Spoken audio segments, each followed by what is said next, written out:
points in the opener. Marlon Stewart, kind of a slow start to the season, held at 26 points in the first 3 games, but averaging just a tick under 16 over the last 7 games. So those are your keys to the game, brought to you by Northern Quest Resort and Casino. And here's Silas. Silas with a fearless drive for 2, and the Bulldogs are up by 3. Attacks that poor closeout, and then the ability to finish through contact. Avance was a little late. Billy Brown is into the lineup, number 3, sophomore out of Spirit Lake, Iowa. And he has the ball here, defended by Kispert. Gonzaga back to the starting lineup that it had on opening night. Little runner in the lane, no good. Loose ball. Last touch by North Dakota. Well, take a look at Silas. Doesn't settle for a long jump shot. That's just a strong take. Avance looks to be there, but not enough contact for the official.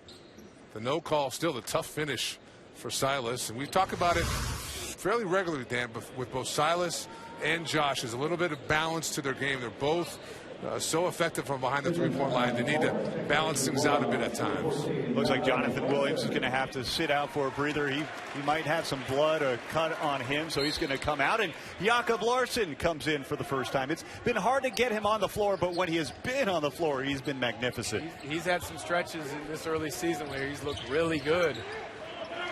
There's Jakob handing off to Silas Nelson between the legs. Puts up a jumper. No good. Tilly with a follow, but that draws iron as well. Jones now in transition. They have gotten away with the travel there on the catch and collect. Seals trying to break down Larsson, who gets help from Tilly. Kick back out to the wing. That's Crandall, who was fouled on the shot. It's on Melson, his first. That is a cardinal sin when you're closing out against a shooter, to foul the jump shooter behind the three-point line. Silas Melson, a rare mistake on the defensive end to put Crandall at the line for 3. A lot of times shooters, all they need is one look to go down, whether it's a free throw, whether it's an easy layup in transition. Crandall misses the first. It might get him going. 76% free throw shooter on the season, the junior out of Minneapolis. Our officials, Mark Cook, Justin Shamian, and Travis Schatzman. My goodness, 2 misses. And now the third. Gonzaga, after that little spell, 3 of 5 and 1 of 6. A little streaky for a team that has been hovering around 50% shooting for much of the season. Number 2 in field goal shooting in the country.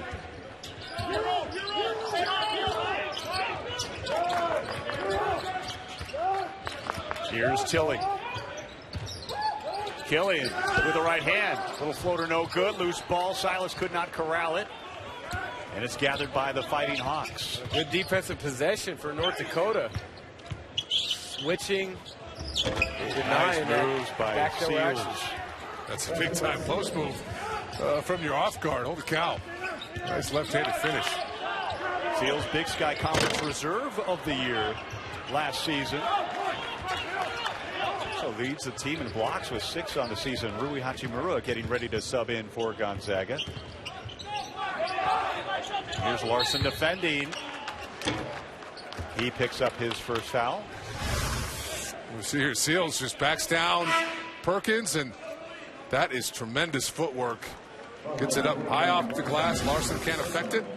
And it's interesting, Dan, early on we've seen North Dakota, they often look to post up their backcourt with both Jones and Walter really being more face-up bigs. It's almost, they almost invert their offense. It forces Gonzaga's backcourt to have to defend a low block. Well, Coach Brian Jones wants to keep it simple on the defensive end, and if you give it great effort, he's going to give you freedom on the offensive end. Saw Hachimura bringing the ball up. And it's Larsson, right hand, still going after like they're playing volleyball out there. Until finally it ends up in the hands of North Dakota. 8-8 ball game. And Larsson gets the rebound. North Dakota unable to take its first lead right there.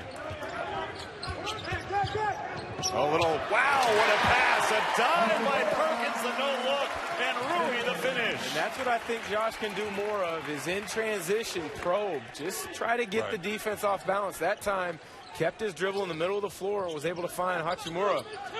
Well, the key there is he kept his dribble alive. He in the didn't middle pick of up. the floor. He let the play develop a little bit longer. Seals, a little leaner. That'll go. Seals Boy, oh boy, back and forth we go. showed some versatility in the early going. The pull-up jumper there. He post up on the block a minute ago. You saw Silas pick up the dribble there. Here's Josh Perkins. A skip pass into the corner. This is Kispert. Boy, is there a place on the floor this guy cannot knock down a shot. Well, you like that look.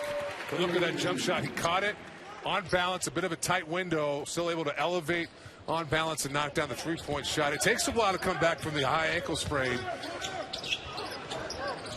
Perkins going after the ball, little no look. Seals knocks it down to the lane. And it's a one-point ball game, 13-12. You know, Seals only 0 of 7 on the year from behind the arc. This is what he does. The short corner catches as Kispert misses the little bunny on the baseline. Seals is giving Gonzaga all kinds of fits here to start the game. Avance out rebounding Larson there. There's a reverse lay-in that will go for Cortez Seals. North Dakota has taken its first lead of the contest. Seals getting it done, pushing it in transition right there. They're just poor communication, the ability to get back and create a wall and stop the ball handler. Aggressive defense there. We're going to take the timeout, 14-13. North Dakota has the lead. Kispert shining early on, showing the range off a nice pass by Perkins. But the Bulldogs find themselves on upset alert. They're down by one early.